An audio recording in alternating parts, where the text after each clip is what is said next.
Bonsoir à toutes et à tous, bienvenue dans Guinée Actualité, tenue à Cancan des travaux de la 10e session du comité consultatif régional du projet AgriFarm. Ces travaux ont regroupé autour du gouverneur de région, les membres statutaires du dit comité, le niveau d'exécution du projet et le plan de travail annuel ont été passés au crible. RTG Cancan et la Fou de Bangali Foufana. Ici réunis à Cancan, les membres du comité consultatif régional du projet AgriFarm. C'est la deuxième et dernière session de ce comité au compte de l'année 2025. Conformément à sa mission, ce comité se réunit 2 fois par an dans le but de favoriser la coordination entre acteurs régionaux du développement agricole et de la commercialisation, incluant le secteur privé et les projets existants dans le domaine des pistes rurales, de l'entrepreneuriat des jeunes et du développement des filières maraîchères.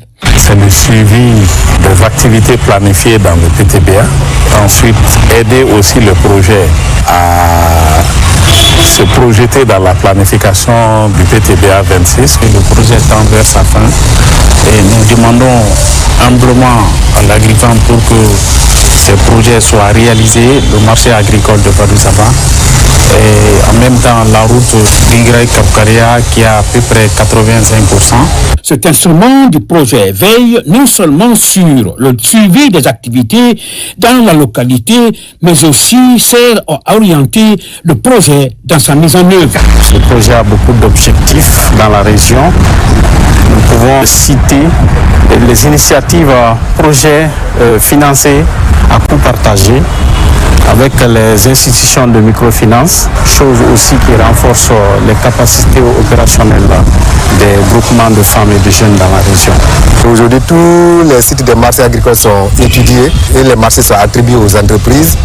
Donc, il y a un marché déjà qui est à la phase finale. On attend la réception provisoire pour mettre à disposition des bénéficiaires. Les autres marchés, à partir du 1er décembre, nous allons lancer presque 9 sites de marchés à construire. Le projet AgriFarm occupe une place centrale dans les efforts de développement rural de notre région. Je voudrais exprimer notre gratitude envers les plus hautes autorités du pays, singulièrement son Excellence, le président de la République, Mamadi Doumbouya.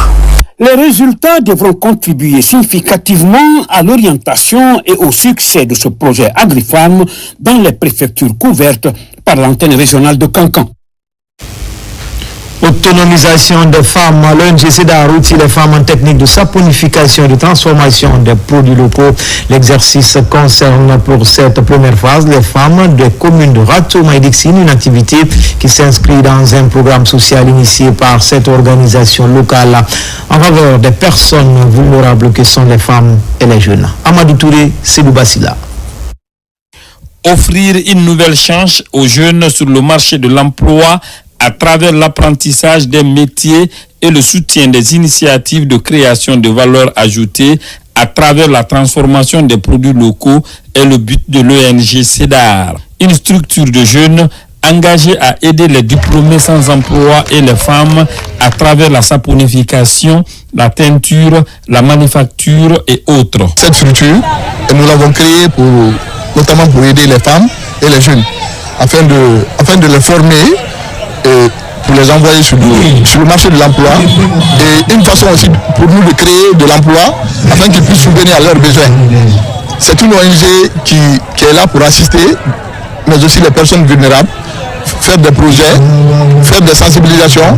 C'est une ONG également qui évolue dans le cadre de l'assainissement et de la formation. Au-delà de cet objectif, l'ONG CEDAR vise également à lutter contre la pauvreté à travers un accès facile à l'éducation, à la santé pour tous et la protection de l'environnement. Je souhaite que nous soyons soutenus par le gouvernement même, par le gouvernement des bonnes volontés, pour que nous puissions former des gens, comme ce qu'on a commencé, former des gens, former des cadres guinéens. Vraiment, c'est ce qui est à la base de tout. Ce groupe a été créé par 6 personnes, aujourd'hui qui est à 100 et quelques personnes. Et nous souhaitons que ça aille de l'avant pour qu'on ait des milliers et des milliers de personnes. Pour ça, on appelle tous les Guinéens de venir nous soutenir, de venir adhérer à CEDA. Cette cérémonie de lancement officiel des activités de la Coalition pour la défense des acquis de la République CEDAR a aussi été une occasion pour les responsables de la structure de procéder à la remise des diplômes de formation à la première promotion formée en saponification, transformation des produits locaux, technique de création de l'emploi et leadership transformationnel. À l'approche de la présidentielle, les fidèles musulmans intensifient les prières pour une cohésion sociale et des élections apaisées. Une série d'activités est initiée dans ce sens à Kaloum et certaines zones de la haute banlieue de Conakry. Objectif, renforcer le tissu social et le respect mutuel conformément aux valeurs de l'islam. Mabaka Djabi, Alkaliko Belekita. En cette période électorale, nombreux sont des musulmans qui se tournent vers le Saint-Coran pour consolider la paix et la cohésion sociale en Guinée. Ici, dans la commune de Bessia, cet acte de foi islamique est soutenu par les autorités à tous les niveaux. Dans tout ce que nous faisons, nous devons mettre Dieu dans nos actions. Donc, je prie Dieu, le Tout-Puissant, que ces élections se passent dans la paix, la sérénité et que les Guinéens parlent le même langage. Du Bessia à Kaloum, comme ici à Boulbinet, cette synergie de prière consiste à lire le Saint-Coran pour rappeler les valeurs du vivre ensemble et la nécessité de préserver le tissu social pendant ce moment crucial dans la vie de la nation. À chaque événement des élections présidentielles, nous initions les cérémonies de lecture du Coran dans les différentes mosquées de Kaloum pour qu'il y ait la paix, la cohésion sociale, consolider l'unité nationale pour tous les fils de Guinée et tous les Guinéens. C'est un moment des élections. Pour cela, nous devons tendre la main à Dieu, faire la lecture du Coran, implorer Dieu pour qu'il sauvegarde ce pays-là. Toujours à Kaloum, cette fois, sous l'égide du calife, ces actes de dévotion sont suivis au pied de la lettre pour une élection présidentielle apaisée. Au quartier Corentine, les fidèles musulmans sont mobilisés dans cette dynamique. Il faut essayer de s'approcher de Dieu pour que les élections là se passent dans les meilleures conditions, dans la cohésion sociale, dans la paix, et que le lendemain des élections, on se voit comme frères et sœurs, et puis on continue à être guinéens parce que c'est notre bien commun. La présence de Khalifa qui aujourd'hui participe à contribuer à sensibiliser la population pour la paix. La haute banlieue de Conakry n'est pas en marge de cette initiative de haute portée religieuse axée sur la vulgarisation des principes établis par l'islam. Il s'agit du respect mutuel, de la cohésion sociale et de vivre ensemble. Ça fait près de 8 ans, on fait cette lecture du Saint-Coran. Aujourd'hui, on a voulu faire le couronnement en ce jour solennel du lancement des campagnes électorales. Aujourd'hui, tout ce qu'on dit, on a fait la prière pour la paix. Pour la paix, pour que si tu entends les femmes, c'est la paix. Partout, les messages sont véhiculés pour favoriser le bon déroulement de l'élection présidentielle du 28 décembre prochain. La stratégie s'oriente sur les versets coraniques qui rappellent l'importance de la cohabitation pacifique pour préserver le climat de paix dans tout le pays. L'Église protestante vient de boucler 21 jours de jeûne et de prière en faveur de la nation. Ce rituel accompli chaque année par l'Église la mission de la réconciliation et de la guérison. Chaque année, c'est des retrouvailles d'un peuple de foi et de conviction. Simon Noël Tourneau. Ce sont 21 jours de jeûne et de prière qui se clôturent en faveur de la paix et de la quiétude sociale dans le pays.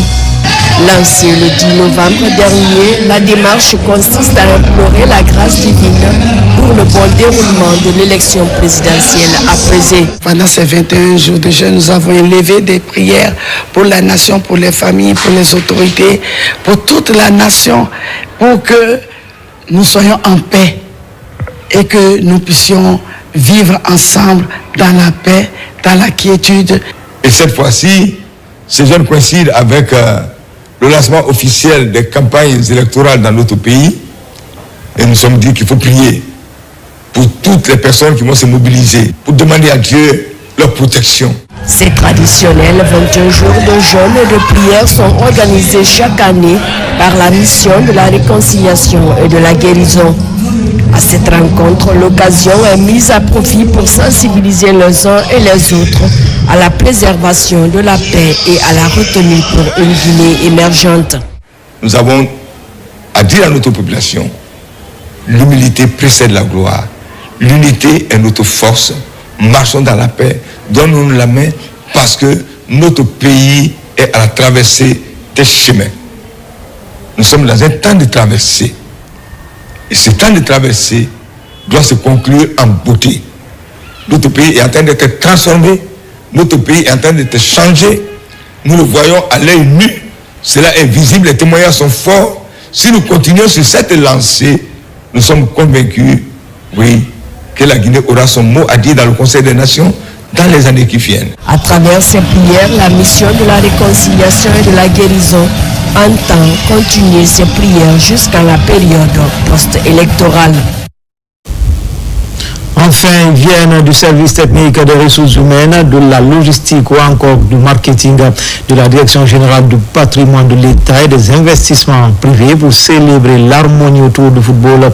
Vous allez le voir, plus de titres, plus de hiérarchie, uniquement l'envie de jouer, de se dépasser et de se découvrir autrement. C'est au ministère de la Blue Zone de Kaloum que cette première édition du tournoi interservice se tient. Komara Moussa pour les détails. Dans ce mini-stadium de la Blue Zone de Kaloum, c'est le coup d'envoi de la première édition du tournoi interservice. Une initiative portée par la Direction générale du patrimoine de l'État et des investissements privés. Le sport, vous savez, c'est un trait d'union entre les différents services. Une manière pour nous, sous l'initiative du directeur général que je salue de passage, de raffermir nos liens professionnels, mais aussi nos liens fraternels. Parce que, comme on dit, c'est une équipe qui gagne, mais aussi cette équipe doit être soudée pour regarder dans la même direction. Ce match d'ouverture oppose l'équipe de la Direction générale habillée en blanc à celle de ses services déconcentrés de Dubrika et Kalbele. L'un d'un gala symbolique, les joueurs ont livré un spectacle digne d'un tournoi de haut niveau, rappelant que l'engagement professionnel peut s'exprimer sur un terrain de foot. C'est l'esprit sportif qui doit prédominer. Et c'est d'ailleurs que je recommande vivement à mes coéquipiers et aux autres équipes aussi des autres services déconcentrés pour qu'on puisse, cet esprit d'équipe que nous sommes en train de développer ici, pour qu'on puisse l'exporter au niveau de nos différents services. Dans ce match plein d'agressivité, de combativité, l'équipe de la Direction générale impose son rythme, son pressing, sa volonté, son mouvement. Elle prend le dessus sur son adversaire. Score final, 3-2. Oui, c'est un sentiment déjà pour moi. Et à partir du moment où, dès l'entame du tournoi, j'ai fait un doublé, j'ai marqué 2 buts. Donc déjà, je peux dire que le tournoi débute bien chez moi. Un champion doit être toujours prêt à gagner. Mais aujourd'hui, ce n'est pas le cas. On nous a battus. Mais c'est pas grave aussi. Comme c'est nos directeurs qui nous ont battus, c'est pas aussi mal. Cette compétition à élimination directe mobilise 8 équipes venues des 15 communes du Grand Connaître. Pas de date officielle pour la finale. Mais toutes les attentes convergent vers une édition où le sport deviendra plus que jamais un instrument d'unité, de performance et de fierté institutionnelle. C'était tout pour les infos. Prochain rendez-vous avec l'actualité, c'est à 20h30. Bonne suite de programme sur la télévision nationale dont la mission est de vous servir. À tout à l'heure, Inch'Allah.